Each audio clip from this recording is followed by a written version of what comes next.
Bom, boa tarde, pessoal. Estamos aqui, então, nesse último dos 4 encontros. Eu gostaria, antes de mais nada, agradecer a paciência, a atenção de todos por me suportar aí sempre nas 2 últimas horas da sexta-feira, todo mundo louco para acabar, para ficar longe disso. E aos que assistiram, aos que contribuíram, eu agradeço de coração. E eu estou sempre disposto a responder ao longo dessa aula e depois a gente pode, através do chat, do fórum de discussão, a gente pode trocar ideias, trocar dúvidas, textos, evoluir e sempre buscando atingir o nosso objetivo, que é absorver esse conteúdo tão importante para os senhores, que é o tema da licitação de obras e serviços de engenharia. Bom, na semana passada, a gente tratou especificamente do Estatuto Jurídico Diferenciado, no que tange a participação das licitações nas microempresas e empresas de pequeno porte, que é a Lei Complementar 123 de 2006. A gente também falou de licitação, de parcelamento do objeto, fracionamento da despesa, parcelamento do objeto, o que pode, o que não pode. A gente também começou a falar dos requisitos de habilitação, que estão listados no artigo 27 da Lei 8666. A gente começou falando da habilitação jurídica, a gente falou da qualificação técnica, a gente fracionou entre qualificação operacional e qualificação profissional, e agora a gente está nesse quesito especificamente de habilitação, que é o que a gente vai começar a tratar a partir de agora. A gente vai falar de qualificação econômico-financeira, qualificação fiscal, qualificação trabalhista, para fechar esse tema da habilitação. Depois a gente vai falar de cadastro permanente de fornecedores, e depois a gente vai entrar no procedimento de licitação. A gente vai analisar o edital em si, nas suas fases internas e suas fases externas. Depois a gente vai tratar da garantia, falar de licitação deserta, licitação fracassada, comissões de licitação, que é um tema muito interessante e muito importante. Os senhores podem vir futuramente aí a participar de comissões de licitações, ou então mesmo se envolver, estando do lado da iniciativa privada, por que não? Ao participar de licitações, é interessante que a gente conheça e saiba como funciona o trabalho das comissões de licitação. A gente vai falar de revogação e anulação procedimento licitatório, e ao final, eu espero que dê tempo, a gente vai abrir um edital de licitação para analisar, para ver se aquilo que a gente aprendeu de fato está coincidindo, se está batendo com o conteúdo que consta do edital de licitação, para a gente ver na prática. É sempre importante a gente ter essa noção de que aquilo que a gente está estudando, aquilo que a gente está pensando, está trabalhando, ela faz parte de fato do contexto prático, do que está acontecendo na realidade, do dia a dia das licitações. Eu posso garantir para vocês que esses assuntos, esses temas que foram tratados, eu tentei sempre passar mais aprofundadamente naquelas questões que são mais delicadas, naquelas questões que pegam no dia a dia aí da comissão de licitação, dos órgãos jurídicos que tratam da elaboração dos editais, e depois vão culminar na assinatura de contratos, né? Então, sem maiores delongas, porque o tempo é curto, vamos começar falando da capacidade econômico-financeira, que está requisito de habilitação listado no artigo 27.3 da 8666. Capacidade econômico-financeira, gente, quanto à documentação relativa a ela, deve ser observada a boa situação financeira do licitante para a execução do objeto.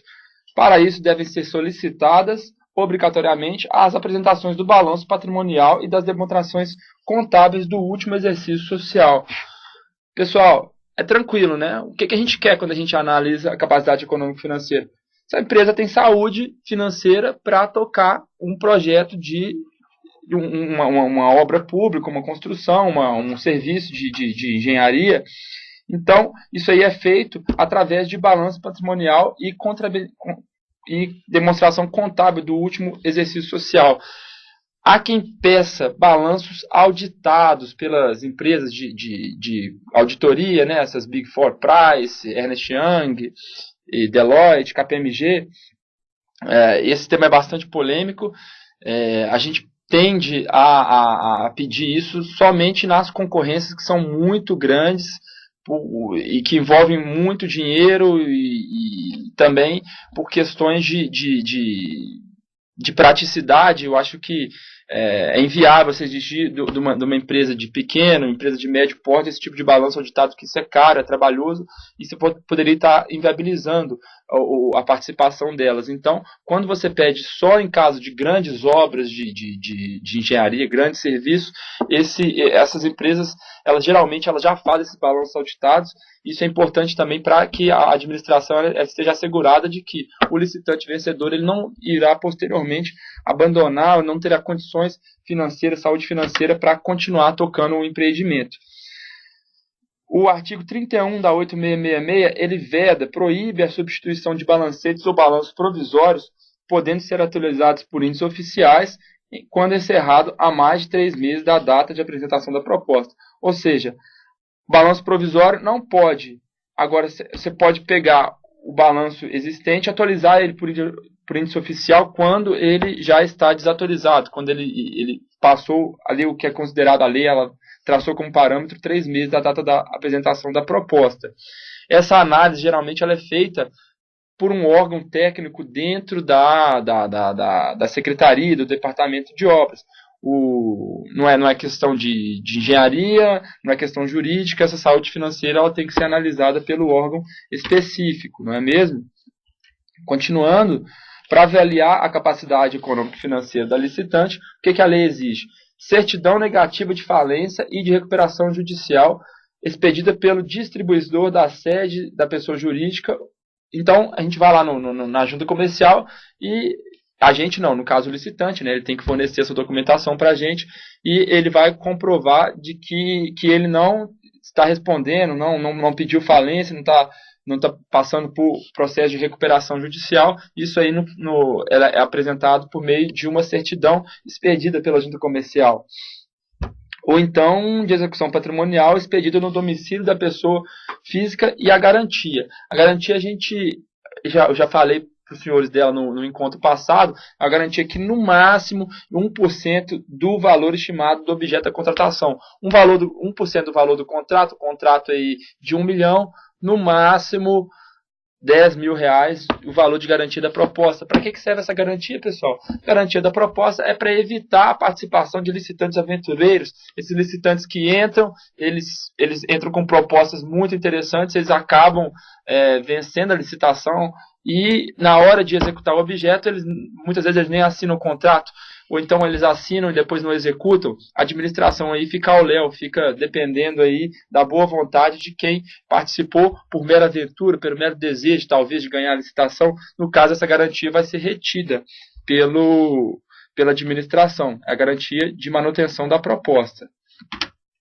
Passando para o próximo slide, na capacidade econômica e financeira, na execução das obras, na prestação de serviços e nas compras para entrega futura, a administração pode exigir comprovação de capital mínimo ou de patrimônio líquido mínimo, ou ainda as garantias legais previstas na Lei 8666, desde que estabelecidas no edital. O que acontece, gente?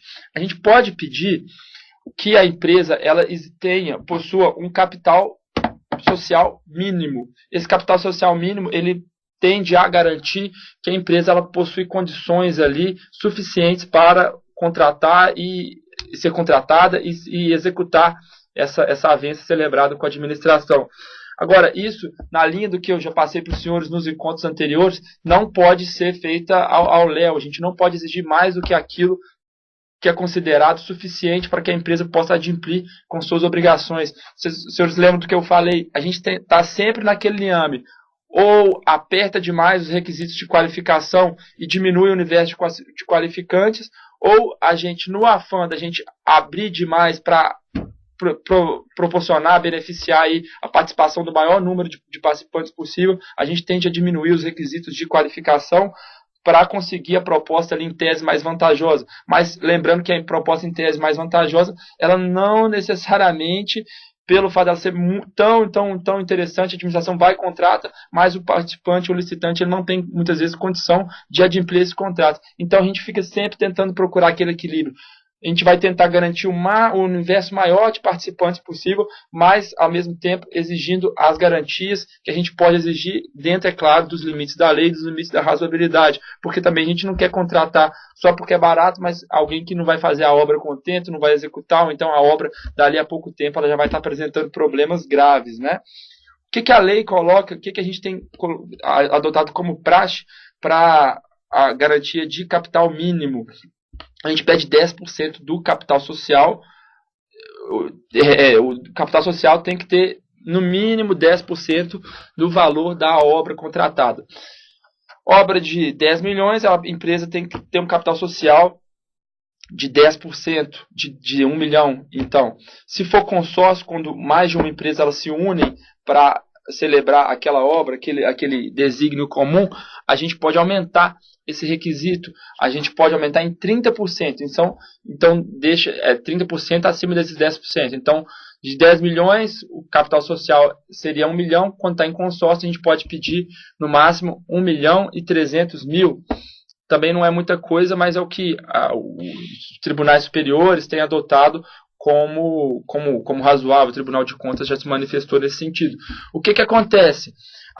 Muitas vezes, a gente pede de uma empresa a comprovação de capacidade econômica, capital social, balanço, só que a gente não leva em consideração que ela já celebrou, ela tem outras obras contratadas com a administração. O que acontece na prática? A empresa é contratada pela administração para executar uma obra, apresenta o balanço, tem o capital social suficiente, daí ela celebra outro contrato, aqui no estado, outro município, no outro, na União, enfim.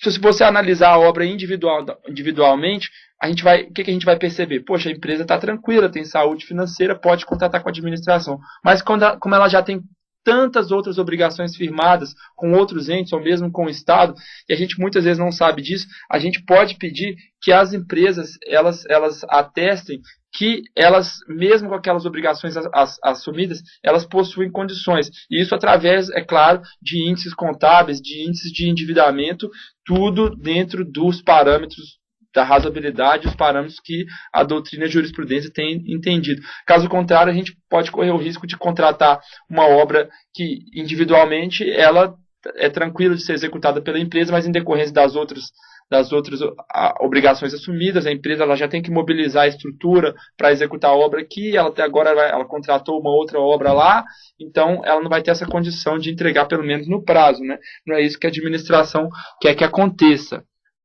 Eu vou ler para os senhores o artigo 32, salvo engano, 31, perdão, da Lei 8666. Eu posso abrir ele aqui para os senhores.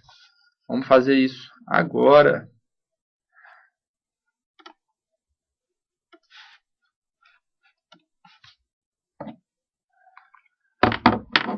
Vamos lá.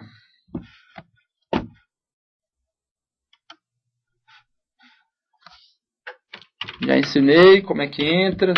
Joga no Google. Sempre abrir a lei do site da Presidência da República.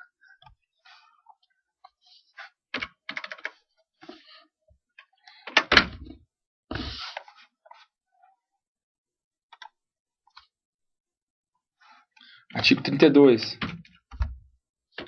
31. Documentação relativa à qualificação econômica e financeira limitar-se a 1. Balanço patrimonial e demonstrações contábeis do último exercício social, já exigíveis e apresentados na forma da lei, que comprove a boa situação financeira da empresa, vedada a sua substituição por balancetes ou balanços provisórios, podendo ser atualizados por índices oficiais quando encerrado há mais de 3 meses da data da apresentação da proposta. Foi o que eu li. Certidão negativa de falência e a garantia. Tá tranquilo? O que eu passei para os senhores é aquilo que consta da lei. Então, por isso, a gente já vai voltar para o próximo tópico. A gente vai falar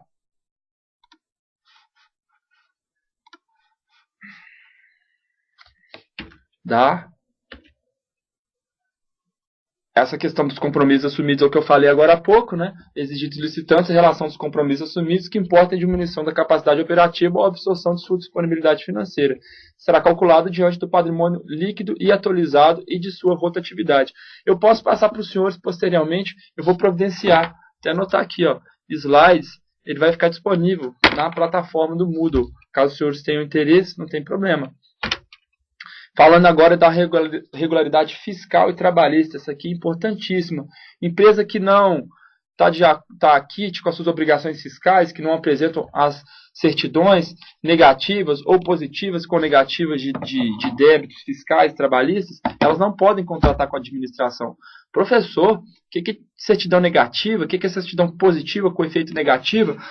Certidão negativa é o famoso nada consta. Quando você chega e comprova e quer comprovar que você não deve imposto, você chega na repartição hoje, no sistema estadual, na arrecadação da Receita Estadual e na Receita Federal, você tira pela internet, você digita o CNPJ da empresa e vai aparecer lá, certidão negativa, ou seja, a empresa não possui débitos com o fisco daquele ente, certidão positiva, a empresa está com débitos, não pode contratar, ou a certidão positiva com efeito de negativa, que é quando a empresa possui débitos, mas esses débitos estão suspensos. Como é que eles estão suspensos? De acordo com os parâmetros da lei. Às vezes ela consegue uma liminar em mandado de segurança, o juiz ele manda suspender esse débito, suspender a exigibilidade, ou então ela está discutindo a questão em juízo e ela faz o depósito, ela garante o pagamento caso ela perca aquela ação tributária, como ela fez o depósito ele é automaticamente revertido para o fisco, para a fazenda, e esse tipo de hipótese, ele também suspende a gente chama de suspensão da exigibilidade do crédito tributário, além de outras situações previstas aqui no Código Tributário Nacional, que elas implicam na não inexigibilidade. A gente não pode considerar que a empresa está tecnicamente inadimplente, ou seja, quando ela apresenta a certidão positiva com efeito de negativa, ela ainda pode, assim, contratar com o fisco. Vamos voltar para os slides, pessoal. Regularidade fiscal, então, prova de quitação regular perante o Fundo de Garantia por Tempo de Serviço, FGTS, e a apresentação da certidão CND do INSS, negativa de débito. Contribuição previdenciária, então não pode ter negativo de débito, ou então não pode ter débito, então certidão negativa, ou então positiva com efeitos de negativa, como eu falei para os senhores, e também a certidão do FGTS. Além disso, prova de regularidade de tributos para com a Fazenda Federal, é o Fisco da União, através da certidão de quitação de tributos e contribuições federais e da certidão da dívida ativa da União. Tá tranquilo? Agora, regularidade de tributos estaduais da sede da matriz da licitante ou da filial, quando for o caso, e a natureza do tributo possibilitar. Ou seja, se a empresa ela tem sede em Minas Gerais, mas ela está contratando aqui no Paraná, a prova de regularidade dos tributos ela tem que estar lá no estado de Minas Gerais. Mas por que o estado do Paraná vai fiscalizar se a empresa está quite com o fisco lá do estado de Minas Gerais? Primeiro, eu já falei para o senhor, alunos, para os senhores, né? Salvo na exceção aqui específico do caso do Raiger, dos 6 colegas mineiros que eu sei que estão aparecendo aí, inclusive vou mandar um abraço, estão lá em Londrina, um abraço para todo mundo aí, não só os mineiros, é claro, mas vocês não falam uai. Quem fala uai é quem nasceu nas terras de Minas, lá na terra lá do Guimarães Rosa. O que acontece? A pergunta que eu tinha feito é: por que no estado do Paraná a gente vai fiscalizar contribuição, adimplência de tributos no estado de Minas Gerais? Os entes federados eles mantêm convênios de fiscalização recíproca. Ou seja, o estado, quando vai contratar um particular qualquer, ele vai observar se ela está, por exemplo, adimplente com os tributos da União.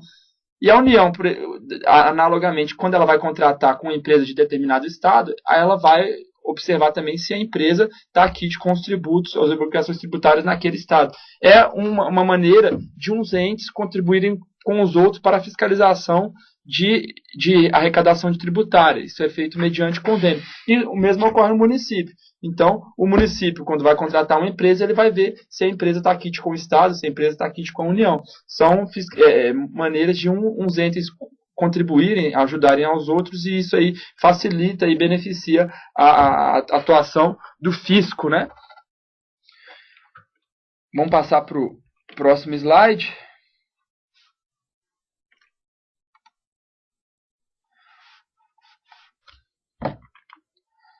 Prova de regularidade relativa à Seguridade Social e ao FGTS, demonstrando situação regular no cumprimento dos encargos sociais instituídos por lei. Tá tranquilo? O 5, prova de inexistência de débitos inadimplidos perante a Justiça do Trabalho mediante a apresentação de certidão negativa. Isso aí é coisa nova, tá? Relativamente, né, no mundo jurídico a gente considera novo, que não é tão novo assim para os amantes da tecnologia, para quem considera que as coisas que tem mais de determinado, sei lá, 2 anos, tá desatualizado, mas é porque essas exigências que a lei coloca, elas são tão antigas, existem há tanto tempo, que o que está aí desde 2011 é para a gente considerado novidade. O que acontece? Empresa com débito tributário, não estou falando que ela perdeu a ação tributária, não, perdão, na Justiça do Trabalho, não estou falando que a empresa que perde a ação trabalhista não pode contratar. Se ela perdeu, ela tem que pagar. Se ela estiver sofrendo algum tipo de execução forçada, ou seja, se ela não pagou voluntariamente aquele débito que é exigível decorrente de uma decisão da Justiça do Trabalho, ela não pode contratar com a administração. E como é que isso é feito? Essa comprovação de implemento é feita mediante uma certidão que comprove esse tipo de prática. Tá joia? Vamos passar.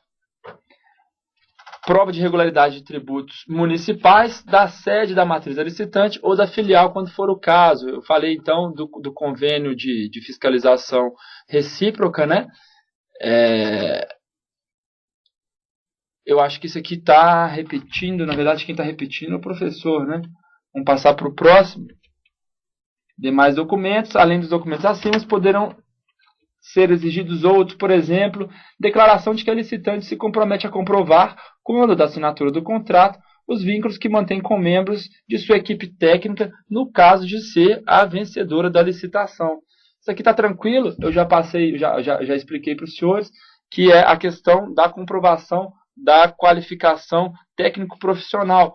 O trabalhador, essa qualificação, ela se refere não à empresa, mas ao trabalhador, e esse vínculo não tem que ser necessariamente regulado por meio de contrato de trabalho, aquele existente nos moldes da consolidação das leis do trabalho, da CLT.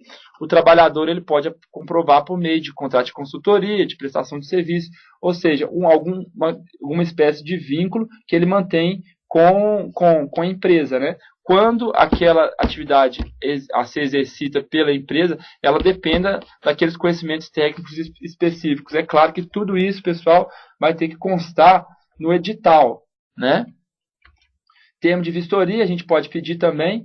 A empresa tem que comparecer ao local da obra para não evitar ali as infundadas alegações de que ela não conhecia o terreno e que aquilo ali, o custo vai ser, eventualmente ele vai ser aumentado porque os custos de implantação, de fundação, terraplenagem não foram previstos inicialmente. Eu já passei para os senhores aqui na apresentação passada, colegas, que esse termo de vistoria eu particularmente entendo como mais uma salvaguarda, mais uma garantia para a administração, porque em tese a administração apresenta o projeto, o empresário, o licitante, ele tem o dever, né? Ele tem, se ele for um pouco precavido e responsável e preocupado com a viabilidade econômica daquela licitação em que ele vai entrar, ele tem que conhecer aonde o local em que ele vai construir, porque caso contrário, como a planilha é meramente, ela não é vinculante, a gente chama ela de meramente referencial, aquilo ali não vai poder vincular o preço que vai ser pago a ele, né, o valor contratado. Agora, muitas vezes ele só assina o termo, ele nem vai lá, ele assina e entrega para a administração. A gente também não é babá, a gente não é fiscal de empresário. Se ele quiser ir, eu acho que é mais interessante, é importante para ele, mas se ele não tiver esse interesse, particularmente eu entendo até que esse termo de vistoria ele é dispensável e a não assinatura dele também não pode fazer com que a administração tenha que pagar eventuais custos adicionais decorrentes detalhes aí dessas realidades não observadas, já que a obrigação dele de comparecer ao local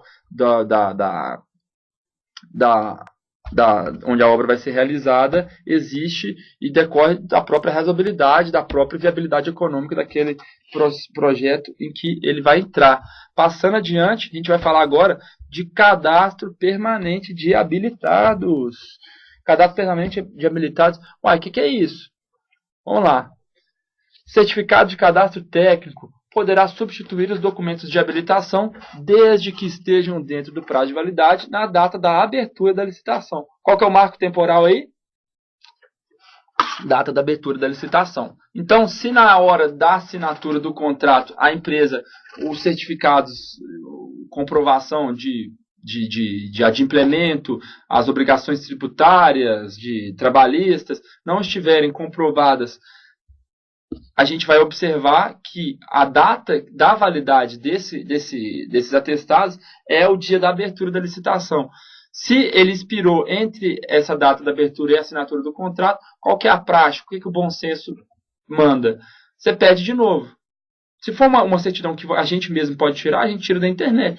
Regularidade com a Receita Federal, com a Receita Estadual, alguns municípios oferecem a certidão negativa trabalhista, do FGTS, isso tudo a gente pode tirar pela internet. Agora, a obrigação de comprovar mesmo da empresa, a gente tira por conta própria, justamente para facilitar, para eliminar um trabalho. A gente também não quer atravancar ali as atividades da administração. Mas o que é esse certificado de cadastro técnico? Certificado de cadastro técnico é um documento que atesta que a empresa ela já adimpliu todas as obrigações dela com aquelas exigidas em lei, né? Aquelas do artigo 27 da 8666. As empresas, na prática, elas participam de muitas licitações. Elas, no estado, no município, o empresário está ali direto, corriqueiramente, ele está participando dos pregões, dos convites, das concorrências, oferecendo lances. E o que acontece? Para cada licitação, a gente pode exigir esses requisitos da lei. Ou então, a gente já tem um cadastro, a gente tem aqui dentro da Paraná Edificações, da prédio, a gente tem um setor que faz esse controle de cadastro e validade da documentação. Então, a empresa, ao invés de apresentar o documento em cada licitação, ela mantém um cadastro comprovando a situação de regularidade e ela apresenta somente esse certificado. O meu cadastro está ok, então não vou ter que apresentar todos esses documentos. Alguns, eventualmente, eles vão continuar sendo necessários, que é, por exemplo, aquela prova lá de sanidade financeira, tendo em vista a assunção de compromissos passados, né? Ou outra, tem documentos que a gente não pode, a gente tem que pedir para cada licitação, que é o caso do laudo de vistoria, ou mesmo em situações que a gente pede documentos específicos em decorrência dessa ou daquela obra, certificado de capacidade técnico-operacional, técnico-profissional, isso vai depender da natureza do empreendimento que vai ser realizado ali, né? Voltando, de quem que é o ônus, colegas? O ônus de apresentar, eu falei para os senhores, é do licitante. Próximo slide aqui, a gente já vai entrar num tema muito legal, que é o procedimento para licitação. Olha, eu acho que agora, como a gente já está se aproximando do final do nosso curso específico para as licitações, a gente vai falar especificamente da questão das fases de licitação, a fase interna, a fase externa, do que consta o edital, como é que ele é elaborado, como que ele vincula, como é que ele é instrumentalizado e ele vai fazer prevalecer essa intenção da administração de contratar. Então, a gente ultrapassado essas questões fundamentais, essas questões de modalidade de licitação, tipo de licitação, regime de execução, e a gente falou também sobre a questão dos prazos, valores, a gente pegou ali, eu fiz um apanhadão geral de como é que funciona a licitação. Agora a gente vai falar especificamente do edital, a gente vai tentar juntar essas informações para formar o instrumento convocatório. Tá joia? A doutrina, ela divide a licitação em duas fases, a fase interna e a fase externa. A licitação é um procedimento realizado por atos em sequência lógica, né? Então, primeiro você faz a publicação do edital, aí o edital já vai constar dele, vai estar os anexos, vai estar o objeto, vai estar o prazo, a data de abertura das propostas, data de entrega, prazo para recurso, a comissão de licitação, um e-mail para contato, todas as regras que vão vincular, lembrando que o edital ela é a lei do certame. E a licitação ela vai iniciar com a delimitação do objeto, né? Isso aí antes da fase interna, que marca o começo, né, na verdade, da fase interna. Então, a gente vai licitar. O que a gente vai licitar? Professora Maria Helena Vidanu, vulga Maria, tão querida ela passou para os senhores os procedimentos passo a passo para a realização de contratações pela administração pública. Estudo de viabilidade, termo de referência e por aí vai. Então, a primeira coisa é a ideia. O que a gente vai fazer? Como a gente vai fazer? A gente aí já passa para o estudo de viabilidade, que é aquele brainstorm ali, que a gente vai pensar que se aquela obra é viável, se é viável fazer ali, tem os critérios, critério econômico, critério social, critério ambiental, critério político, né? Então, como que a obra vai ser realizada, consulta a comunidade, a gente vai fazer o quê, aonde, como, vai gastar quanto. A partir disso que está definido, vai ser elaborado o termo de referência, licitação do projeto, contratação do projeto e depois a gente vai passar para a licitação da obra, que é o que a gente está tratando aqui. Esses conhecimentos que a gente está passando aqui para a obra, ele também pode ser aplicado na maioria para a contratação do projeto também. Aí o que acontece? O início da licitação ela vai ser marcada justamente nessa fase aí que foi passada pela professora Maria. É uma coisa que vai maturando, né? A não ser que seja um caso de uma reforma de hospital, que a coisa já está mais tranquila, mas não, nesse caso não vai deixar de haver uma delimitação do objeto. O término da licitação ocorre quando?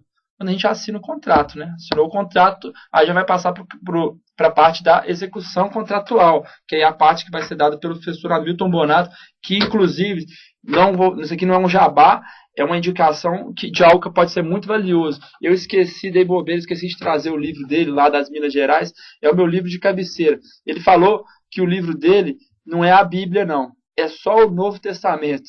É o manual de licitações e contratos para obras e serviços de engenharia. Esse livro ele tem as principais questões que são tratadas no dia a dia das licitações de obras e serviços e também da execução desses contratos. As questões se repetem e no dia a dia ali dos órgãos jurídicos, as questões que vão chegando, elas vão sendo maturadas, vão sendo pensadas e estudadas. Isso culminou num estudo muito interessante, num trabalho bem prático, de fácil leitura. Não é só de fácil leitura para advogado, mas os senhores também eu acho que não vão ter problema nenhum em entender. Caso haja ainda alguma dúvida, pode entrar em contato, é lógico, comigo. Posso falar em nome também do professor Hamilton, que é uma pessoa super atenciosa e super disposta a ajudar, a responder, a contribuir aí para o aprendizado e para a solução dessas questões que vão surgir aí ao longo do trabalho de vocês. Voltando então nas fases da licitação, a gente dividiu aqui fase interna, fase externa. Fase interna acontece dentro da repartição, ou seja, o edital ainda não é de conhecimento público, ela vai acontecer até a publicação do edital, que é a fase do estudo de viabilidade, termo de referência. A gente vai passar pela elaboração do edital, a elaboração do contrato, a minuta vai passar por análise, a eventuais sugestões, parecer do setor jurídico, os senhores vão fazer os orçamentos, a gente vai elaborar todo o instrumento, a gente vai pegar o projeto, vai analisar o projeto, ver se aquilo ali está viável, se é aquilo ali mesmo que vai sair. Então, isso tudo é feito antes da publicação do edital para deixar a coisa pronta para sair. Uma vez que ela é disparada, o edital ele sai da repartição, ele vai para o diário oficial, ele torna de conhecimento público ali da comunidade e dos interessados, eventuais licitantes, enfim. Isso aí inaugura aí a fase externa, né? A fase interna, ela abarca todos os atos preparatórios, então a gente está preparando a elaboração e quando a gente publica, a gente passa então para essa fase externa.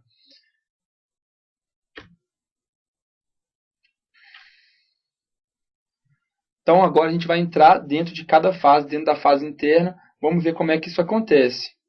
Definição da necessidade da administração pública em realizar um serviço de engenharia ou construir uma obra pública. Está tranquilo? Já falei, sem maiores delongas. Adiante. Verificação das condições de mercado através da cotação dos valores, no sentido de se estabelecer o preço de custo, que é o preço mínimo, e o preço máximo, ou seja, a faixa de preço, que possibilitará eleger o valor máximo para a licitação e a consequente elaboração do instrumento convocatório da licitação. Então a gente vai ver o preço máximo, preço mínimo e a faixa de preço, e a gente vai, com base nisso, estabelecer o valor máximo. Aqui no estado do Paraná, eu já lembrei os senhores, como é que isso é feito? A gente pega a planilha, os itens, se for no caso ali de preço global, né, multiplica a quantitativa pelo valor unitário, né, isso aí o valor unitário consta da tabela CIU, e aí com base nisso tem uma composição de preço, tudo estudado, esse valor máximo ele vai para o edital e com base nisso a gente vai fazer aquela somatória. O senhor sabe muito de orçamento, eu não sei nada. Eu só tenho essa ideia básica aí do que seria um orçamento, né? Aquela planilha e tudo mais, planilha de Excel, quantitativo, preço, multiplica, coloca o BDI no final, pronto, chegou no valor ali e o licitante vai oferecer um desconto. Isso... Além disso, explicitação das condições de fornecimento. Se há mão de obra disponível na localidade, verifica essa questão dos fornecedores de materiais para a obra. Isso aí tudo já foi tratado com os senhores pela professora Mariá. Então, a gente tem que analisar essas condições locais também, que podem interferir no custo da obra. Se a gente quiser, por exemplo, construir um hospital numa região de difícil acesso, onde as vias que chegam até lá, elas não são pavimentadas, e o material que vai ser utilizado ele tem que vir de longe. Isso tudo pode interferir no custo da obra, e isso tem que ser verificado ainda na fase interna dessa licitação, né? Tem um caso de uma escola que ia ser construída aqui no estado do Paraná, numa comunidade indígena, e eles queriam fazer uma escola no modelo convencional, sem ainda entrar naqueles critérios técnicos, culturais, critérios éticos, né, que foram passados pela professora Mariá. Construir uma escola de alvenaria no modelo convencional numa comunidade indígena é interessante. Poxa, dá para fazer melhor, né? Dá para fazer algo mais adequado, mais adaptado à realidade, à cultura desses povos, né? Nossos ancestrais, que merecem todo respeito. O que acontece? Esse acesso a essa escola ele era muito complicado na medida em que ela se situava numa ilha. E para chegar lá, só de barco. Para chegar de barco com material de construção, custa caro. O barco vai devagar, demora, tem mão de obra, piloto, óleo diesel. Capacidade de transporte é pequena, então ia ser necessário muitas viagens para carregar esse material. Isso aí ocasionaria o aumento do custo da obra, tem que constar também na planilha. Caso contrário, não tem erro, a licitação é deserta, o licitante ele vai verificar que aquilo ali não é economicamente viável, não dá para fazer aquela obra. Continuando então a fase interna da licitação. Se o objeto a ser licitado for contrato de obra, são necessários os projetos, projeto básico ou o executivo. Os senhores vão ter aula também de projeto, né? O projeto básico é aquele com os elementos essenciais, e o executivo é um básico mais detalhado. Se a obra for uma obra para empreitada global, o interessante é que seja um projeto executivo mesmo, o mais detalhado possível, pelas razões que eu já passei para o senhor num encontro retrasado, salvo engano, acho que não foi no encontro passado, em que eu falei que na obra por empreitada global, o que acontece? Ou no regime de execução, no tipo empreitada global, não, na verdade isso é regime. Desculpa. Regime de execução empreitada global, a fiscalização, ela vai ser o fator mais preponderante para a qualidade, fiscalização para a qualidade da obra, na medida em que os preços já estão delimitados, né? e vai sendo paga à medida que a medição for sendo realizada, ao contrário do que ocorre na empreitada por preço unitário. Além disso, verificação da disponibilidade orçamentária e financeira para o objeto pretendido. Se a lei orçamentária anual autorizou a despesa para a realização de serviço de engenharia ou da obra a licitar. Eu acho que está tranquilo, né? Para fazer a obra tem que ter dinheiro, tem que comprovar que já tem disponibilidade financeira, aquilo ali, se aquela obra, se aquela verba orçamentária já está prevista na lei orçamentária anual. Isso aí é verificado por nós, o jurídico que analisa, né? Essa certidão vem para a gente na instrução dos autos da licitação e a gente vai avaliar se tem a disponibilidade financeira e se aquela verba consta da lei orçamentária. Verificação do cumprimento da Lei de Responsabilidade Fiscal. A Lei de Responsabilidade Fiscal, Lei Complementar 101, ela foi um avanço muito grande no controle dos gastos públicos, na medida em que a intenção, a ideia que está por trás dela é evitar que os políticos, que os gestores, eles executem gastos públicos sem ter dinheiro para isso. Era muito comum, ainda é, né? Só que hoje tem se coibido isso cada vez mais, os gestores eles gastarem dinheiro e deixarem aqueles débitos, aquelas obrigações para as administrações futuras. Eles escolhiam os louros políticos e os outros, os prefeitos, os governadores, presidentes subsequentes, eles ficavam ali de mãos atadas, eles não tinham dinheiro para gastar porque tinham que ficar pagando o que foi gasto, as obrigações contraídas pelas gestões anteriores. Além de que é extremamente arriscado, né? Princípio básico de finança que a gente não pode gastar mais do que a gente tem. E isso aí, tanto na nossa vida pessoal, quanto na vida de uma empresa, ou quanto na vida de um Estado, isso aí também tem que ser observado. Então, a lei de responsabilidade fiscal, eu prefiro não entrar aqui agora, ela trata de uma série de requisitos de comprovação, também através de certidões, para que a administração tenha segurança de que aquela obra está cumprindo os desígnios dessa lei. Não pode gastar em linhas gerais isso aí, mais o que deve, mais o que tem, sob pena de crime de responsabilidade. Passando agora para a segunda fase do procedimento agora para a licitação, é a fase externa, que inicia como publicação do edital, publicação do instrumento convocatório, inaugura a fase externa. Nesse momento, os possíveis interessados em contratar com a administração, eles tomam conhecimento dos detalhes do pleito e da futura contratação. Então, a gente publica lá o instrumento convocatório, ele vai ter lá a ementa dele, vai ter o número do edital, modalidade, o tipo, o regime de execução, o valor, a data para abertura das propostas, o e-mail para contato. A gente publica aquilo ali e depois vem com o conteúdo do edital. O edital, o ideal é que ele seja obtido por meio virtual. No estado de Minas Gerais, hoje, o departamento de obras, eu vou abrir aqui para os senhores no final, o edital está na internet. Você clica ali, basta com acesso para você ter acesso ao edital, acesso à internet para você pega o edital, se quiser imprimir, imprime, se não quiser, salva no computador. No estado do Paraná, esse acesso ele ainda é feito na via física. O empresário ele comparece ao departamento de obras, ele retira aquele edital. A gente pode exigir uma taxa, mas a taxa ela tem que ser módica. A gente não pode cobrar R$200 para retirada de um edital, por exemplo. Ela tem que pagar simplesmente, apenas e tão somente, os custos de reprodução, de reprografia. A gente não pode ganhar dinheiro vendendo edital, sob pena da gente estar violando o direito de acesso ao instrumento público ali, ao direito mesmo da empresa ter acesso às informações daquela licitação. A gente não pode cobrar mais do que o custo ali da cópia do papel daquilo ali. Então, o edital custa R$50 no máximo, se ele for muito grande, porque tem as cópias dos projetos, né? Aqueles papelões grandões e tudo mais. Continuando.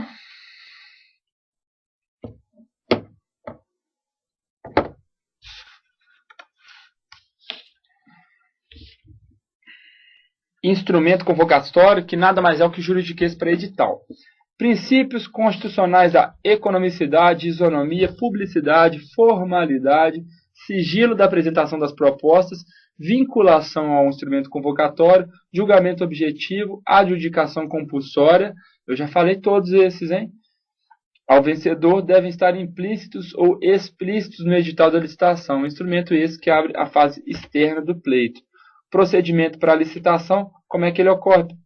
Professor, além de estabelecer a aplicação de tais princípios, o edital desempenha outras funções na visão do Celso Antônio Bandeira de Mello, que é um administrativista muito festejado, ele é um jurista, né, nessa área. O que o edital faz? Ele dá publicidade à licitação, ele torna público, né, identifica o objeto licitado, o que vai ser licitado, como é que vão ser o universo das propostas, como é que elas vão ser fornecidas, o prazo, como é que vai ser a habilitação, vai ser entregue, vai ter inversão de fases, vai ser em 2 envelopes, e quais documentos vão ter que ser apresentados, o que vai ser abarcado pelo cadastro de registro dos fornecedores. Além disso, o que o edital faz? Circunscreve o universo de proponentes. Olha, esse aqui vai ser pessoa jurídica, pode ser pessoa física, se for um edital de convite, quem pode participar dessa licitação, qual a qualificação técnica. Quando a gente trata dessa qualificação, a gente automaticamente está circunscrevendo o universo de proponentes também, né? Estabelece os critérios para análise e avaliação dos proponentes, como é que a gente vai avaliar, melhor técnica, melhor preço, técnica e preço, e como é que vai ser avaliada essa habilitação e tudo mais.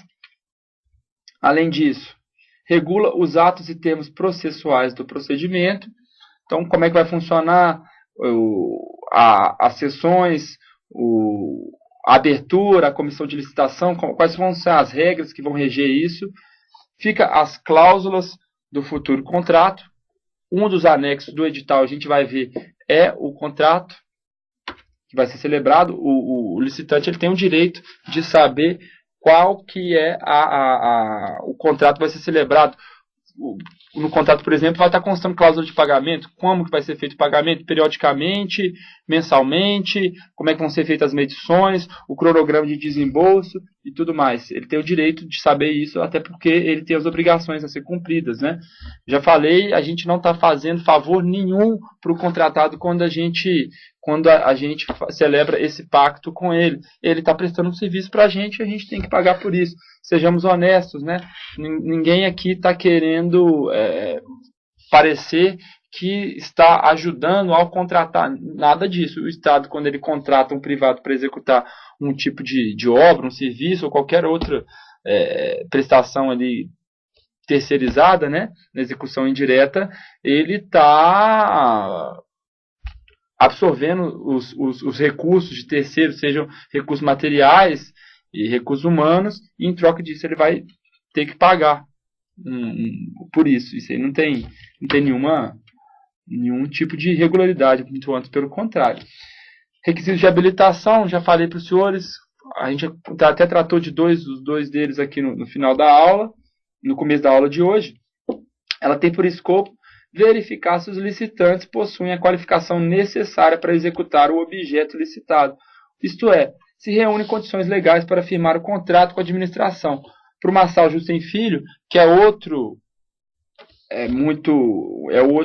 autor muito festejado na área do direito administrativo, o exame das condições do direito de licitar é denominado usualmente de habilitação, consistindo esta no conjunto de atos orientados a apurar a idoneidade e a capacitação de um sujeito para contratar com a administração pública. Tá tranquilo, né? Eu já falei, então, dos requisitos de habilitação, aí depois vai passar para a proposta de preço, proposta técnica. O que acontece? Essa proposta técnica é diferente da habilitação técnica, tá? Habilitação é aqueles requisitos de qualificação, que ela pode ser tanto da empresa, técnico operacional, quanto do trabalhador, do funcionário ali, que é técnico profissional. Algumas vezes a gente pode pedir uma proposta técnica. Como que a empresa vai executar essa obra, qual vai ser as etapas, qual vai ser o passo a passo para analisar se aquilo ali é adequado, atende ou não às necessidades e à viabilidade daquele objeto que está sendo executado. Então, essa proposta técnica, primeiro, preço, Depois habilitação, porque a fase era invertida, caso contrário, habilitação, depois preço. Eu já expliquei para os senhores que aqui no estado do Paraná as fases da licitação são sempre invertidas, né? Depois de, então, preço, abre a habilitação do primeiro. Se tiver ok, a gente pode pedir proposta técnica, dependendo do caso. Proposta de técnico, como é que ele vai fazer isso, a gente aprova ou não. Geralmente, isso aí é mais para a gente cobrar do empreiteiro, cobrar do contratado um modus, né, um modus operandi da gente saber como é que ele vai poder, como é que ele vai executar, e isso também contribui para o trabalho da fiscalização. Depois que a gente passa por isso, a gente passa para a homologação. Geralmente tem uma análise do jurídico, a gente dá uma analisada para ver se a comissão de licitação atuou regularmente dentro dos parâmetros legais, se tem alguma ilegalidade, alguma causa de nulidade ali que possa macular o processo, e está estando tudo ok. A adjudicação, que é a entrega do objeto para o licitante vencedor. Ali depois vai ocorrer a assinatura do contrato. Eu falei então da inversão das fases de licitação. Então, pela Lei 866, primeiro envelope da habilitação e segundo é o envelope da proposta econômica. Quando a gente inverte, então, a gente está contrariando essa ordem, que é a ordem regra estabelecida pela lei federal. A 15608 de 2007, o Estatuto Paranaense de Licitações, ela vai inverter as fases. A lei estadual municipal pode, no entanto, inverter a ordem de abertura dos envelopes. Tá tranquilo, né? Recursos e impugnações às decisões administrativas são aqueles questionamentos que vão ser feitos pelo interessado, pelo licitante ali da obra, do que está sendo licitado. Impugnação não é recurso. Ele pode fazer a administração rever seu ato, mas ele não é o recurso em sentido estrito, né? Recurso é quando você está questionando a administração, aquela decisão, aquela justificativa que foi tomada. Então, a impugnação ela pode ser feita pelo licitante ou por qualquer interessado, qualquer cidadão, ele pode fazer essa impugnação. Os prazos são diferentes, eles estão regulados também na Lei 8.666 e na Lei 15.608, eles se repetem. E os recursos administrativos, eles são utilizados no caso de habilitação. Quando a gente inabilita uma empresa, a outra ela pode vir a questionar por meio de recurso, e a gente tem que levar a autoridade ali para decidir se acata ou não os argumentos. Tem uma análise jurídica também que é feita, a gente solta uma manifestação, um parecer, antes da análise desse recurso. Outra via de impugnação, em sentido amplo aí que a gente chama, né, é apelar para a via judicial. Você vai para o Poder Judiciário. Isso é feito por meio de mandado de segurança, geralmente, ou então por ação ordinária com pedido de antecipação de tutela, que é a famosa liminar. Ah, o juiz deu liminar. Quando ele deu liminar, ele vai suspender a licitação, ou então ele vai obrigar que a administração ache dessa ou daquela maneira, e isso pode ocorrer tanto em mandado de segurança quanto em ação ordinária. Eu acho que não é o caso aqui, não convém ficar entrando nesse mérito. O que é mandado de segurança, o que é ação ordinária. Isso é uma questão mais de técnica desnecessária nesse momento. É um processo na justiça, coisa de direito processual civil, que os senhores também não devem estar muito interessados, né? Passando então pela próxima fase, próximo slide de procedimento de licitação, homologação, quando o jurídico atesta a legalidade, e a administração analisa todo o procedimento, desde o edital, as impugnações, recursos, julgamentos, para então homologar, ou seja, ela atesta, olha, esse procedimento está tranquilo, ocorreu dentro da legalidade, a gente pode ou não assinar o contrato. Quando homologa, aí o processo é considerado concluído, e aí vai ocorrer a adjudicação, que é a entrega para o licitante. Trata-se do princípio da adjudicação compulsória. Eu já passei para os senhores no meu primeiro encontro, quando a gente falou de princípios, né, das licitações. A administração não é obrigada a contratar. Ou seja, o sujeito que ganhou a licitação, ele não tem o direito subjetivo de contratar aquele objeto com a administração. Se ela quiser, ela pode deixar de contratar. Mas caso ela vá contratar e ele ganhou a licitação, tem que contratar com ele. O primeiro colocado. Agora, a partir do próximo slide, a gente vai falar Vamos falar aqui da correção de falhas, que pode ser feita tanto na fase interna, isso aí não vai ter prejuízo nenhum. Quando a gente corrige, a comunidade não está sabendo, ainda não teve acesso, os empreiteiros, os concorrentes ao edital, a gente corrige ali mesmo, a um ato interno à corporis. Na fase externa, se a alteração não for meramente formal, se por exemplo a gente alterar um prazo, se a gente alterar o projeto, a gente tem que reabrir o prazo. Por exemplo, se for uma concorrência no tipo menor preço, a gente tem que reabrir os 30 dias, no mínimo, né? Que é o prazo mínimo que decorre da publicação do edital para a abertura dos envelopes. Caso contrário, a gente pode estar cerceando, prejudicando o direito do licitante, né? A gente vai entrar a partir do intervalo, depois do intervalo, vou dar 10 minutinhos, a gente vai falar de garantia de manutenção da proposta, depois licitação deserta e fracassada, comissões de licitação, revogação e anulação do edital, depois a gente vai dar uma olhada rapidinha no edital, para a gente ter uma noção do que a gente está tratando. 10 minutinhos, a gente volta, pessoal. Até daqui a pouco.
Bom, pessoal, vamos voltar. Todo mundo aí já tomou a água, tomou o suquinho. Vamos desligar o som, fechar aí o Globo.com, os websites. As meninas estão vendo o site de moda, as fotos da balada. E os caras aí estão olhando aí a Folha de São Paulo, vendo as notícias, até parece, né? Vendo o jogo de futebol ali, ó. Final de semana, Brasileirão pegando fogo, só alegria, Cruzeirão bombando. Vamos continuar então falando de garantia de manutenção da proposta. Vamos lá. Já falei para o senhor 2 vezes, eu vou só ler então, portanto, o que é a garantia, né? A garantia é que o licitante deve dar à administração de que, se vencedor do objeto, manterá sua proposta e assinará o contrato, quando chamado, dentro do prazo de validade de sua oferta. Essa garantia deve ser feita e constar dentre os documentos relativos à qualificação econômico-financeira do proponente, limitada a 1% do valor estimado do objeto da contratação. Então, essa garantia ela está limitada a 1% do valor, que é o máximo, e a gente pede a praxe dentro da qualificação econômico-financeira, a gente pode pedir também fora.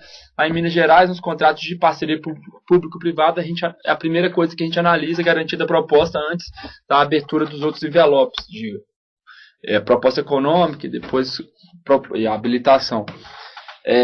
Para evitar a participação de aventureiros, eu já falei para os senhores, então a gente vai passar adiante. Caberá contratada por optar, conforme o artigo 56 da Lei 8.666, por uma das seguintes modalidades de garantia: caução em dinheiro ou em títulos da dívida pública, seguro-garantia, fiança bancária, que é quando o banco ele presta uma carta de fiança, né? E pronto, que é o artigo 56, ele limita esses 3, depois ele regula. A garantia, ela também é observada ali pelo setor jurídico para ver se está dentro do prazo, se está tranquilo, e a empresa ela vai poder continuar participando ali do procedimento. Garantia da proposta é diferente de garantia do contrato, tá, pessoal? Garantia do contrato, isso aí vai ser tratado posteriormente pelo professor Hamilton Bonato, que é a garantia de execução do contrato. Aí ela aumenta, né, para até 5%, para caso ela é utilizada, acionada, caso haja algum problema ali na execução da obra, a empresa fique inadimplente, ela tenha que indenizar, ela seja multada pelo Estado, enfim. Continuando, eu vou falar para os senhores de licitação deserta e licitação fracassada. Licitação, nem sempre a administração consegue obter uma proposta que a satisfaça. Pode ocorrer que ninguém apresente proposta, ou aqueles que apresentarem sejam inabilitados ou desclassificados. Então a gente tem 3 conceitos, né? A gente está falando de licitação deserta, e dentro da licitação fracassada, a gente pode falar de inabilitação ou desclassificação. O que a gente pensa quando a gente fala em deserto? Deserto pode ser frio, pode ser quente, mas ele tem uma característica. Ele é vazio. Por que ele é vazio? Porque não aparece ninguém. O que é a licitação deserta? Não aparece ninguém. Quando a licitação é fracassada, aí a gente vai falar em inabilitação, ele não cumpriu os requisitos constantes do artigo 27 e seguintes, não tem os requisitos, né? Não cumpre os requisitos para habilitação. E desclassificação, a gente está olhando a proposta econômica. Inabilitado, então, quando ele não habilitou na qualificação jurídica, técnica, econômica, trabalhista, fiscal, e desclassificou quando a proposta dele está fora, ou seja, ela está ou acima do limite máximo, né, do valor do contrato. Quando a gente coloca, eu posso pagar no máximo 1 milhão, o cara coloca 1.200.000, aí a proposta dele está desclassificada. Ou também quando a proposta dele está muito aquém, quando a lei ela traça parâmetros para considerar a proposta inexequível. Quando a proposta é inexequível, ela também é considerada desclassificada. Quando a gente coloca uma obra lá, por exemplo, 1 milhão, aí o cara fala assim, eu consigo fazer por 200.000. Tem uns parâmetros dentro da lei, né? A gente compara umas propostas com a outra, faz cálculos, e a gente consegue estabelecer, tem um marco ali, para legalmente a gente poder considerar que aquele preço não pode ser por aquele preço a obra não pode ser executada. Então, o licitante não, ele vai deixar a administração ao léu. Aí ele também não vai poder contratar com a administração. A gente vai acabar escolhendo outra proposta.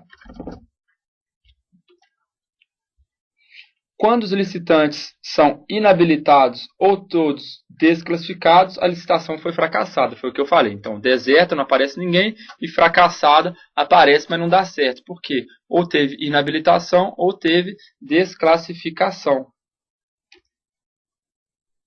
Quando ocorre a hipótese de fracasso, há a possibilidade que a lei abre para apresentação de novas propostas. Eu vou ler, então, o artigo 48, parágrafo 3º. Serão desclassificadas. Aí ele coloca as propostas que não atendem às exigências do edital, proposta com valor global superior ao limite, ou com preço manifestamente inexequíveis. Também está no artigo 48, parágrafo inciso 2, que ele traça a regra. Mas esse dispositivo específico do 48, parágrafo 3º, que fala do fracasso e apresentação de novas propostas, ele coloca: quando todos os licitantes forem inabilitados ou todas as propostas forem desclassificadas, a administração poderá fixar aos licitantes o prazo de 8 dias úteis para a apresentação de nova documentação ou de outras propostas escoimadas das causas referidas nesse artigo, facultada, no caso de convite, a redução desse prazo para 3 dias. Então, o que acontece? A gente abre para o sujeito a possibilidade de apresentar novas propostas. A gente diminui o prazo, né? Ou seja, a gente fala assim, saneia, conserta isso aí e apresenta novas propostas para a administração. Além disso, no caso de licitação deserta, a gente tem uma disposição específica que está no artigo 24, 5 da Lei 8666. O que ela fala? Eu vou ler. Quando não acudirem interessados à licitação, ou seja, deserto, e esta justificadamente não puder ser repetida sem prejuízo para a administração, mantidas nesse caso todas as condições pré-estabelecidas, é dispensável a licitação. Então, o que está acontecendo? Quando não aparece ninguém e tem pressa e a gente tem uma justificativa plausível, a gente pode dispensar a licitação, a gente vai fazer a contratação direta, que foi aquilo que eu expliquei para os senhores no primeiro encontro, lá do mês passado. O que acontece? Isso só se aplica no caso de licitação deserta. Licitação fracassada, não, a gente tem que repetir, ou a gente abre um novo edital, ou a gente convoca os mesmos licitantes para sanear e apresentar novas propostas para a administração. Agora a gente vai entrar num tema muito interessante que fala de comissões de licitação, que é algo do qual os senhores podem vir a participar futuramente. Para que serve? Qual que é a ideia que está por trás? A comissão de licitação é uma agremiação, é um conjunto, lá são 3 membros, geralmente 3, se for convite a gente vai ver que pode ser um só, 3 integrantes que vão tratar da execução ali da licitação, vão abrir os envelopes, analisar as propostas, julgar, analisar as questões que estão sendo impugnadas ali, trazidas a debate ali pelos licitantes. Ela dirige e julga a licitação, ela programa e divulga, publica no Diário Oficial, publica as decisões, constrói a ata e solta ali o que foi deliberado, ele coloca no Diário Oficial, publica no site do departamento, enfim. Realiza a sessão de recebimento de envelopes, recebe os envelopes, é um trabalho muito importante, extremamente delicado, porque ali está dentro a proposta e a habilitação da empresa. Delibera sobre a habilitação dos concorrentes, julga, classifica e desclassifica a proposta. A gente está falando de preço agora, proposta de preço. Lavra a ata de todas as fases do processo licitatório. As deliberações da comissão de licitação, elas são realizadas por meio de ata. Então, a ata da comissão, a licitação de número tal, abriu os envelopes de proposta econômica da empresa tal é isso, da empresa tal é aquilo, da outra empresa é isso, sendo considerada a melhor proposta da empresa tal, e ela considerada exequível, E agora aí a gente vai passar a abrir os envelopes de habilitação dessa primeira empresa. É isso que vai falar na ata, decisão. Se tiver alguma questão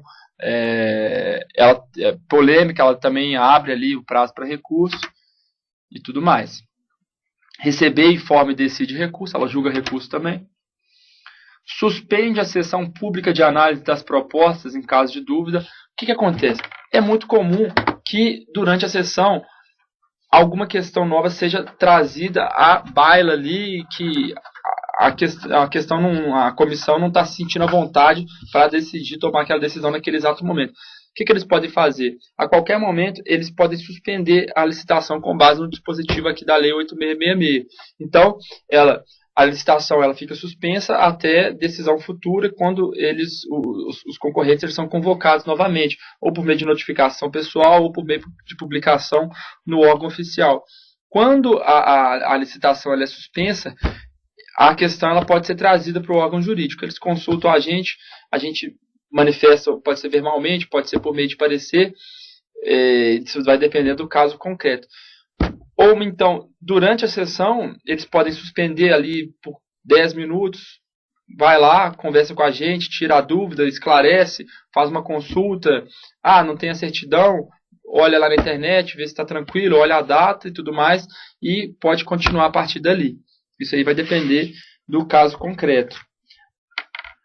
Além disso, a comissão sugere à autoridade competente a aplicação de sanções aos licitantes. Licitante com atos aí que ofendam a moralidade, os bons costumes, a boa-fé,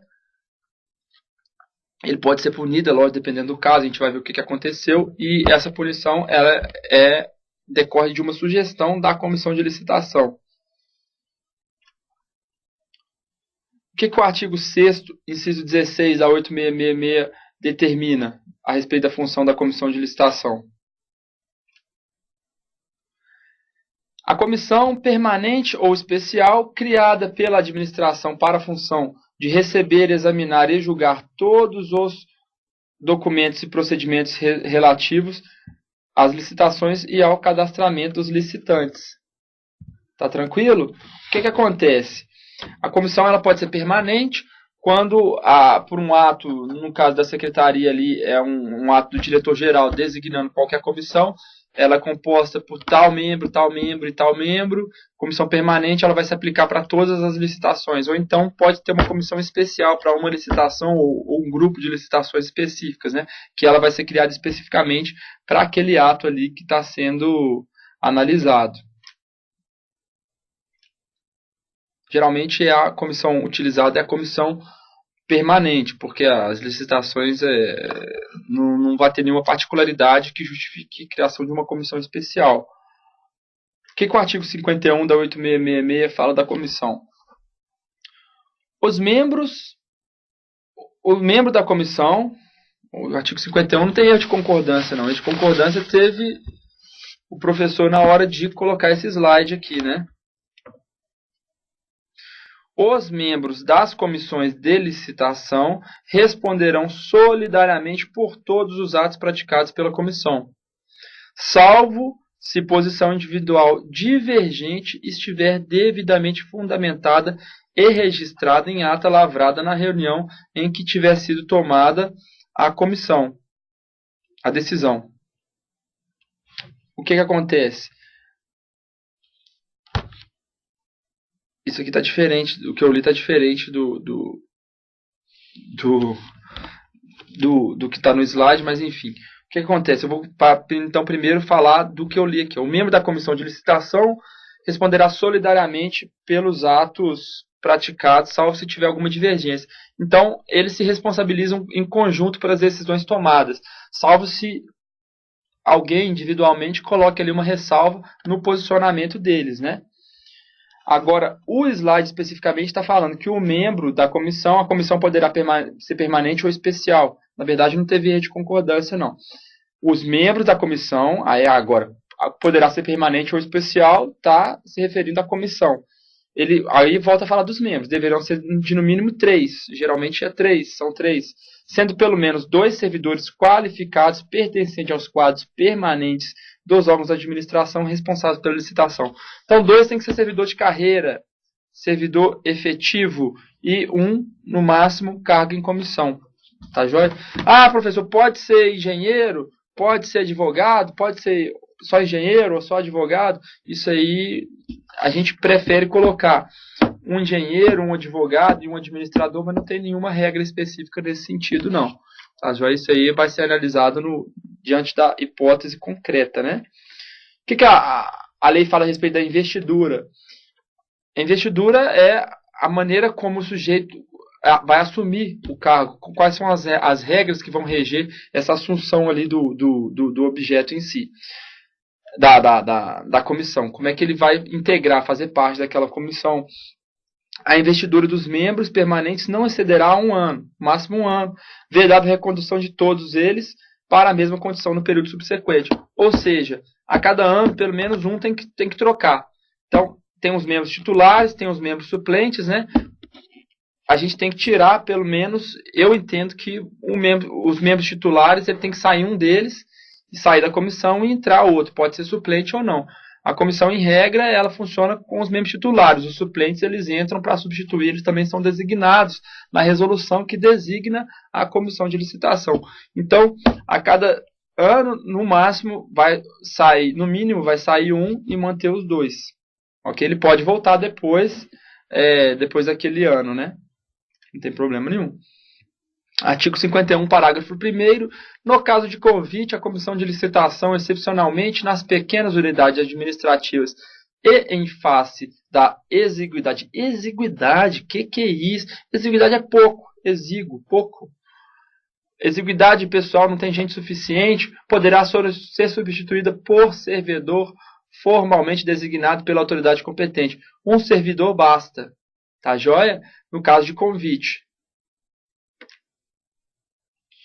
A lei ainda particulariza em caso da licitação na modalidade de concurso, em seu artigo 51, parágrafo 5º. Concurso eu falei para os senhores, né? O membro da comissão, ele é um técnico, uma pessoa especialista naquela questão que está sendo colocada ali em licitação. Se é uma comissão para criar uma comissão, um trabalho literário, um conto, se esse concurso ele vai ser analisado, a comissão de licitação, por pessoas especialistas, então professores, literatos, entendidos do assunto, né? Tem uma regra especial no artigo 51, parágrafo 5º. O julgamento será feito por uma comissão especial, integrada por pessoas de reputação ilibada. Mas que palavra, hein? Ilibada? Ilibada é idônea, uma pessoa moralmente correta, com conduta que a sociedade considera aceitável e digna de respeito e admiração. E reconhecido conhecimento da matéria em exame. Pode ou não ser servidores públicos. Então pode ter 3 pessoas de fora, não precisa ser servidor efetivo do quadro, né? Além disso, nas comissões de licitação, os membros, eles responderão solidariamente, foi o que eu falei agora há pouco, né? Salvo se posição individual divergente estiver devidamente fundamentada e registrada em ata lavada na reunião em que tiver sido tomada a decisão. O artigo 51, ele fala de comissão de licitação, ele fala de habilitação, como é que vai ser o julgamento das propostas, o convite, o que vai ser feito pela comissão, investidura dos membros, prazo, esse tipo de coisa. É interessante, colegas, que os senhores consultem a lei, né? A lei, quando a gente dá uma lida, a gente começa a entender melhor como é que funciona, como é que é o regramento. Muita gente não tem conhecimento, não faz ideia de como é que a lei manda, ordena, como é que ela positiva aquela determinada matéria. Quando a gente lê, a gente percebe que a coisa é mais simples do que a gente acha que não tem segredo. Ela é um instrumento jurídico que decorre ali de uma apreciação do poder legislativo, né? Que são os representantes do povo, eleitos democraticamente para representá-los, né? E estabelecer as regras que vão reger a vida em sociedade. Consultar, dar uma lida na 8666 e na 15608 para entender e captar melhor como é que é o funcionamento desse sistema. Tão rico, complexo, complicado, maluco e tudo mais. Agora a gente vai falar de revogação e anulação do procedimento licitatório. Revogação é diferente de anulação. Se o senhor estivesse estudando para concurso, eu falaria que isso aí é uma pegadinha, mas não, acho que nem é mais pegadinha de tão batido que já é. O negócio já tá tão corrido e tão tranquilo que considerar isso aí pegadinha, eu acho que já é demais, não é surpresa para ninguém. É diferente de revogação e anulação. Anulação, o que ela pressupõe uma nulidade. Revogação, nulidade pode ser, a gente chama de absoluta ou relativa, ou seja, uma coisa que pode ser sanável, uma coisa que não pode ser sanável, mas o fato é que a anulação decorre de algo que pode anular, ou deve anular aquele ato ou aquele edital especificamente. E a revogação não, a revogação ela passa pela ideia de conveniência e oportunidade administrativa. O que acontece? Quando a administração, o gestor, ele entende que aquele ato não é mais vantajoso, que não é mais viável, que não é mais interessante proceder daquela maneira, ela revoga o procedimento. Então, está no âmbito da discricionariedade, né? Da discrição. Eu faço porque eu quero, dentro dos limites legais, eu posso agir dessa maneira porque eu sou gestor público, a pessoa com competência para praticar tal ato.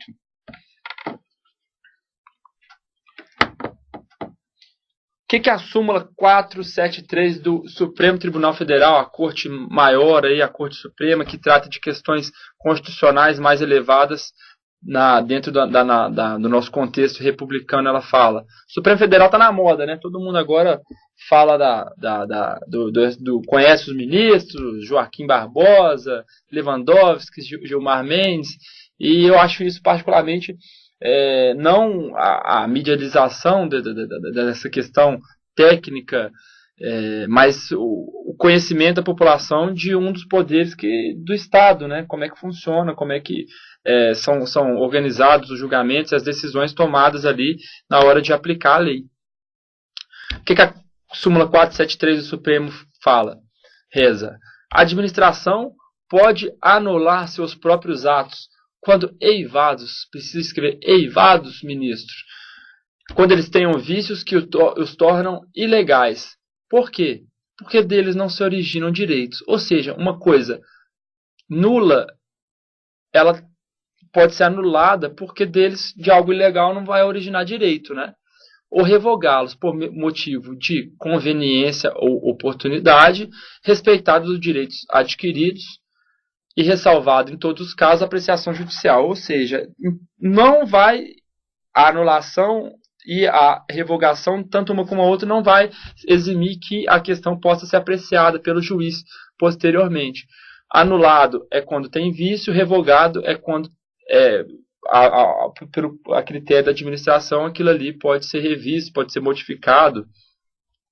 A anulação, a teoria da nulidade em direito, ela difere, né, a nulidade absoluta da nulidade relativa, mas eu acho que também esse tipo de questão aqui não é o caso. Eu já fico feliz se os senhores entenderem que a anulação ela parte do pressuposto de que tem alguma coisa errada. Se ela for muito errada e não tiver como consertar, aí a gente chama de absoluto.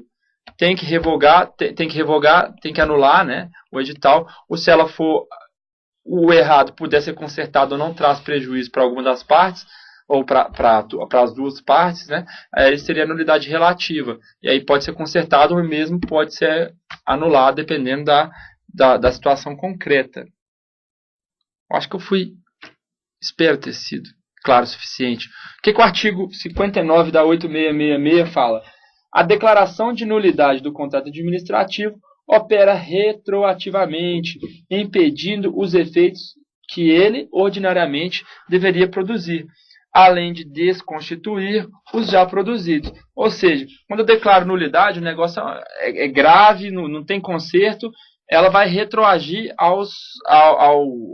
ao início ali daquela prática, daquele ato, né?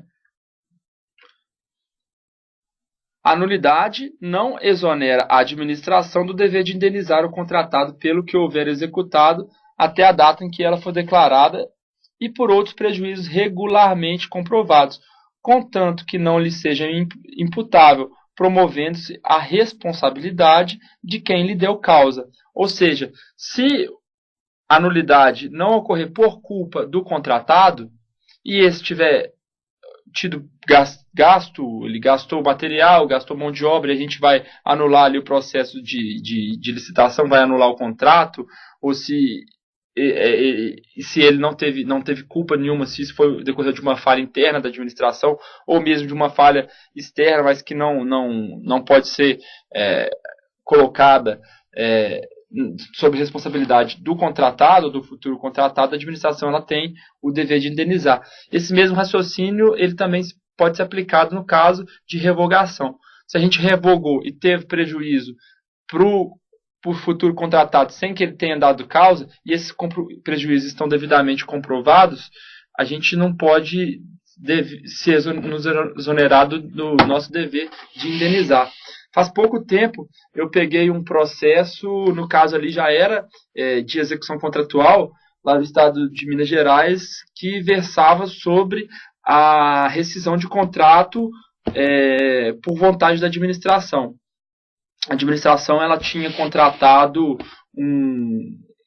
veículos, né, para atender a frota, para atender o pessoal do estado, motorista, veículo, tudo feito por registro de preço, e no afã de cortar despesas decorrente aí do arroxo financeiro que passa aí a maioria dos estados da federação, diminuição da arrecadação, enfim, a gente devolveu alguns carros, devolveu para cortar esse gasto, e a maneira jurídica de fazer isso é rescindindo o contrato. E aí chegou para mim justamente com essa pergunta: olha, a gente tem que indenizar eles por isso?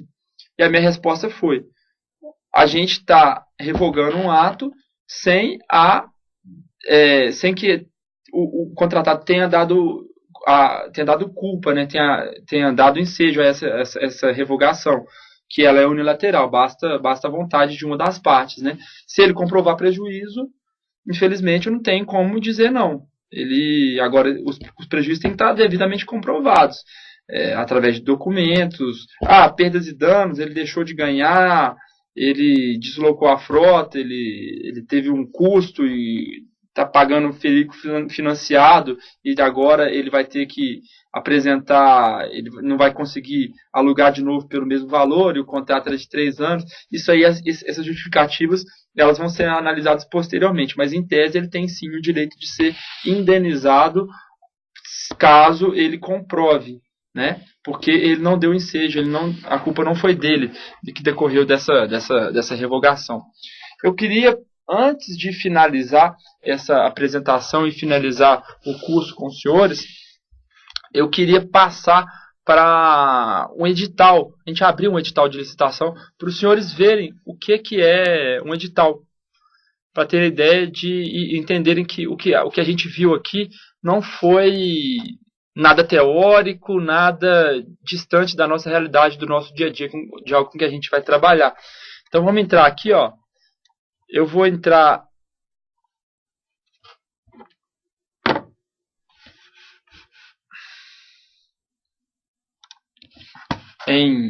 no site do Departamento de Obras do Estado de Minas Gerais. Ó, porque aqui no Paraná os editais ainda não estão sendo publicados na internet. Isso aí é uma questão de tempo, tá? Mas vocês podem entrar em qualquer edital. Muitos departamentos de obra eles possibilitam isso. Ó, DEOP, editais. Vamos entrar pelo caminho mais convencional aqui, ó. Licitações, editais. Você pode separar. Eu quero só ver concorrência, só tomar de preço, só convite, só pregão. Vamos abrir todos aqui, ó. Vai abrir as listas dos editais do DEOP Minas. Tomada de preço 052/2013. Reforma de prédio para implantação de núcleo de assistência farmacêutica no município de BH. Elaboração aqui, ó. concorrência para elaboração de projetos executivos de arquitetura e complementares da reforma. Então tem tudo quanto é tipo, ó, convite, ó, reforma e melhoramento do aeroporto do município de Patrocínio. A gente pode pegar qualquer um aqui. Eu queria pegar um de, ó, concorrência para reformar um hospital. Aqui eles já colocam, ó, a data e a hora e o município. Vamos aquele do hospital.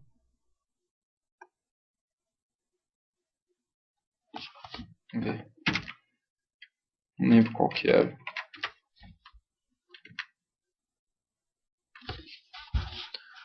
Então tá. Isso aqui foi até adiado. Aí aqui tem um aviso. A lei também regulamenta como é que tem que vir a publicação do aviso do edital. Ela tem uns requisitos, né? Isso aqui tudo direitinho, ó. Edital número tal, qual que é a modalidade, licitação, vai ser concorrência, no tipo, vai ser menor preço, vai ser técnico e preço, melhor técnica, não, foi melhor preço. Regime de execução, empreitada por preço unitário, não vai ser empreitada por preço global, vai medir depois vai pagar. Valor global, 11 milhões. Gente, o fato de ser empreitado por preço unitário não quer dizer que a obra não tem um valor global, né? Isso aí acontece que vai ser medido depois. Agora eles têm uma referência. Município de Belo Horizonte, o objeto é a reforma, a data e hora, ó, a data da sessão, abertura de envelope, permite participação em consórcio, validade da proposta, 60 dias, prazo de execução, 360 dias, telefone para contato, aí aqui, ó, publicação do aviso, vamos ver como é que vem isso aqui.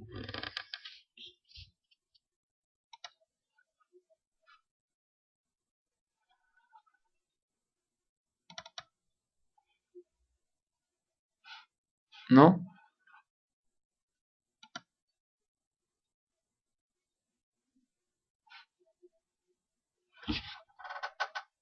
Vamos abrir o edital. Tá abrindo. Deixa eu só ver se eu consigo abrir o aviso aqui. É só publicação no Diário Oficial mesmo. Aí, agora abriu. Aqui, ó, no Diário Oficial, sexta-feira, 13 de setembro de 2013, vai ter o aviso aqui do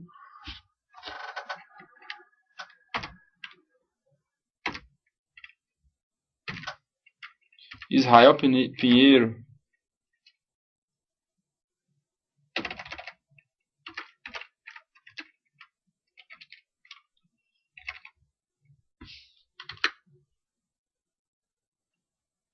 Aqui, ó.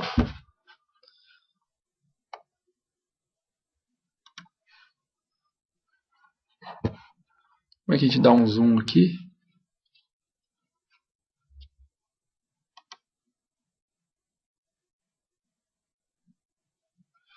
Mas enfim, isso aqui é só a publicação do extrato.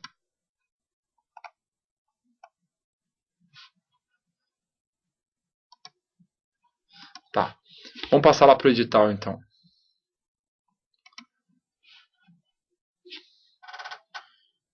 Modelo de planilha, administração local, publicação do adiamento, mas vamos para o edital.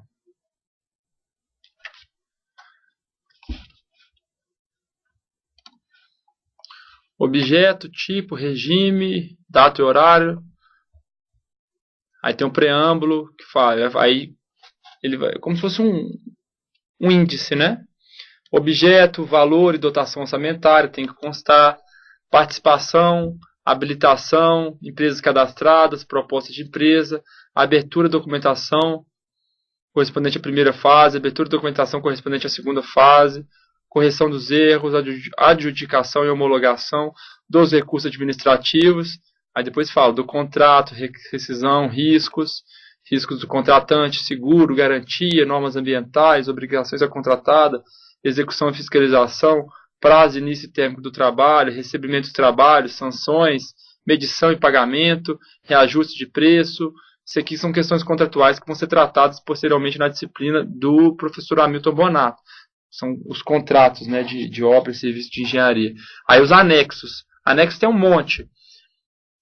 Carta de credenciamento, declaração, essa carta que credencia o representante da empresa participar e falar em nome da empresa durante a sessão de licitação e também nos assuntos, né, atinentes àquela licitação específica, declaração de inexistência de fatos impositivos, termo de compromisso da empresa acerca da responsável técnico, declaração de visita técnica, credenciamento para visita. Tem a declaração do artigo 7º, 33, aquele do menor de 18, microempresa, empresa de pequeno porte, a tratamento jurídico previdenciado, fiança bancária para garantir a execução do contrato, a minuta do contrato, importantíssimo, né? Planilha de quantitativo e preço unitário, declaração de procedência legal de origem da madeira fornecida, determinação do decreto estadual, termo de depósito de bens móveis, projeto, composição de administração local, cronograma físico-financeiro, manual de normas de elaborações, manual de padronização da apresentação gráfica de projetos. Então tem tudo aqui. E o edital vai tratando as regras. Ó. O edital, ele encontra-se à disposição mediante pagamento de R$30, mas ele está na internet também, né? Ó.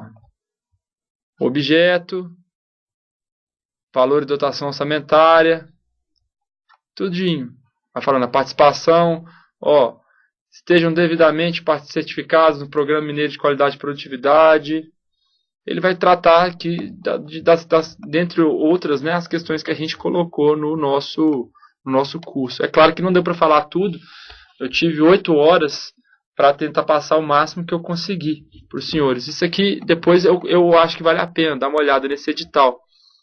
Nesse ou em outro, né, para a gente ter ideia e entender como é que na prática, caso os senhores, algum de vocês ainda não tenha contato com o edital de licitação, para entender como é que funciona o jogo ali, as regras ali, na coisa, a hora que está funcionando de verdade. Bom, pessoal, então finalizando, eu gostaria de agradecer a todos a paciência, né? Esse final de tarde, sexta-feira, tem coisa muito melhor para fazer. E a partir de agora, então, os senhores considerem-se livres. Me coloco à disposição para atendê-los através de e-mail, através dos nossos fóruns, dos nossos chats.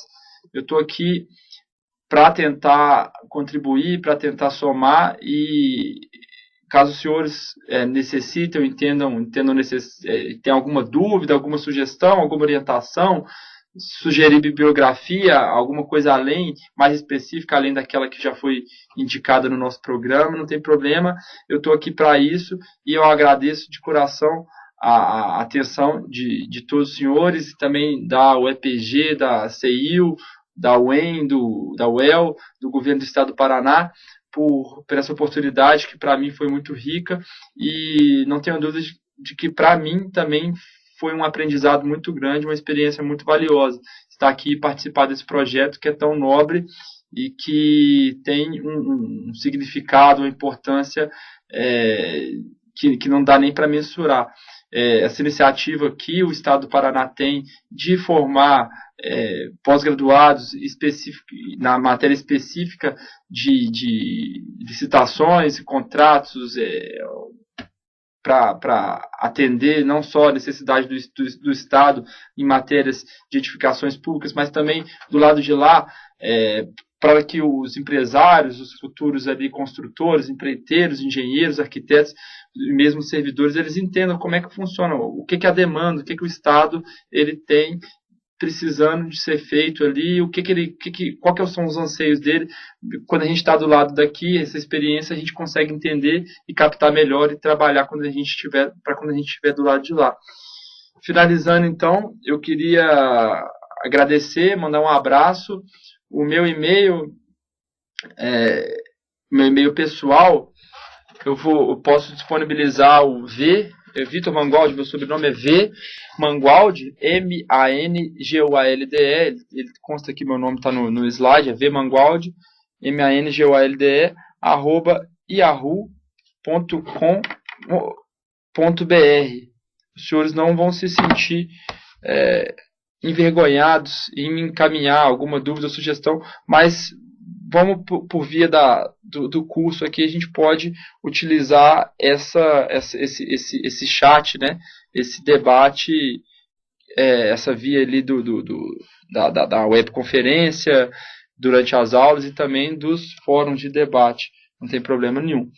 Eu me despeço então com um abraço e mais uma vez agradecendo a atenção de todas.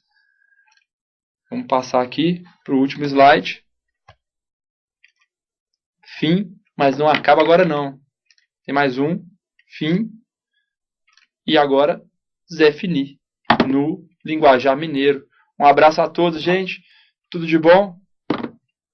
Até.